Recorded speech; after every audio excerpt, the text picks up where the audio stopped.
Hello, my name is Will, and I welcome you to Raavacraft, a project 10 years in the making. This is the story about why I'm starting over from scratch. The idea for Raavacraft started in the summer of 2013. I learned about the Westeros project, a community recreating the world of Game of Thrones in Minecraft. I wanted that for Avatar: The Last Airbender. So I started teaching myself Worldpainter, a program that lets you paint Minecraft worlds, geography, biomes, forests, etc. I was never satisfied with the quality of my work or the size of the map. I had a pipsqueak of a laptop, so I couldn't generate the world big enough. I got the idea to cut the map up into pieces that my computer could manage, and then stitch them together into a larger map. However, Worldpainter didn't have a way to do that. All I could do was suggest a feature in the Worldpainter forum. Serendipitously, Captain Chaos implemented it in the 2.0 update 7 months later. Unfortunately for me, the biggest pieces my computer could handle meant I had to split the map up into 256 pieces. In previous attempts, I used Crescent Island to calculate the scale. I think I have a better way of doing it this time. I figured out the coordinates for each tile and I uploaded some progress videos on this channel. It was bitter work and came with a huge problem: seams.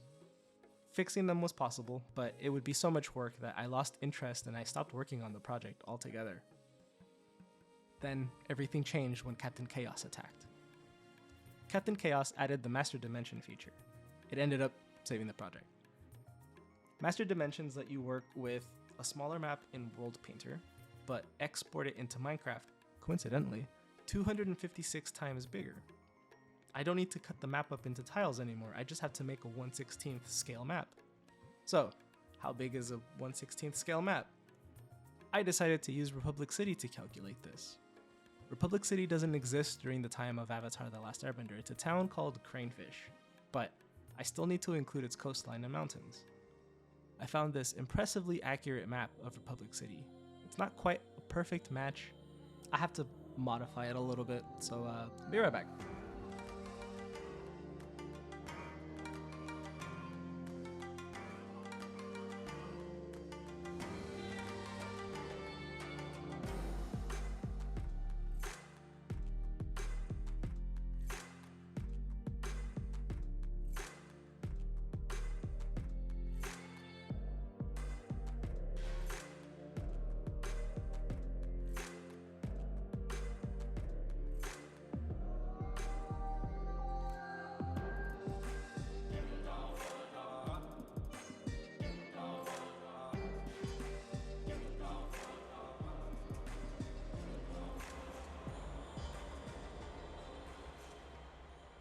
Now that I have an accurate map, I can use it to get the scale.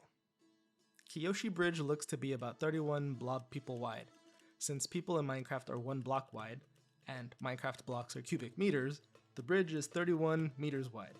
With this 31 pixel tall guide, I can estimate the length of this span of bridge. I lined up the red lines and found that they were 324 pixels apart, which means 324 meters. These long segments of bridge are about 6.8 times longer than the short segment, which adds up to 6,982 meters. So, if I make this bridge 436.375 pixels long, this map will be in the 1/16th scale that I need. Now, I just have to place it in the world's map I have from previous attempts. Next, I figure out the scale factor, reverse it, and scale up the map. There, a 1/16th scale map. At this scale, Republic City is 9 kilometers wide. For reference, Manhattan is 3 kilometers wide. Now, we export it. Oop. There, a 1/3 scale map. At this scale, Republic City is the same width as Manhattan. I think this should be the real 1:1 scale. My estimates of the bridge could be off for so many different reasons. Oop. There, a 3/4 scale map. At this scale, Republic City is about 2.25 kilometers wide. Now, we import it into Worldpainter. Oh! There, a half-scale map. I guess, even with the Master Dimension feature, my computer still isn't powerful enough. Or maybe it's a Worldpainter limitation. That's okay though, because over the course of my little adventure, I figured out that distances in the show just make no sense. For example, in the episode The Serpent's Pass, the gang start their morning at the Waterfall Oasis somewhere around here. They travel to Full Moon Bay, which the old Nickelodeon website says is here. That's about 600 kilometers. They hike to the Serpent's Pass, where they spend the night, conservatively another 1,300 kilometers. By next morning, they make it to the end of the pass for another 700 kilometers and can see the wall of Ba Sing Se 1,000 kilometers away. To travel 2,000 kilometers in what appears to be 24 hours, they'd have to be traveling at 83.33 kilometers per hour, or 51.78 miles per hour, for the full 24 hours non-stop. Keep in mind, this woman gives birth today. A more realistic pace would be around 3 months, hiking 14 hours a day, which is a lot of time to dedicate to helping a single couple when Sozin's comet is months away. But that's all assuming the planet is the same size as Earth. If I scale it so that UA Bay is 16.176 kilometers across here, I would use Republic City, but I can't eyeball it with this resolution. Then the planet's radius is now 1,948.2 kilometers. That would put the distance they travel in the Serpent's Pass to 566.6 kilometers, and traveling at 23.6 kilometers per hour to make it in 24 hours.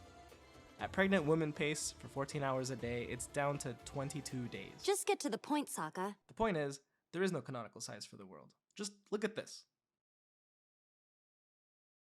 I can do whatever I want. So, now that I've settled on a half-scale map, I need to figure out the depth. I made this spreadsheet to plan it out. Originally, I had set the ocean at 9 blocks deep, but that's a pretty shallow ocean. Enter this test world. That looks deep enough. -10 it is. Oh, and now I have to raise the Serpent's Pass. That looks good. In the next episode, I will be tackling the height map. Subscribe if you're interested in updates.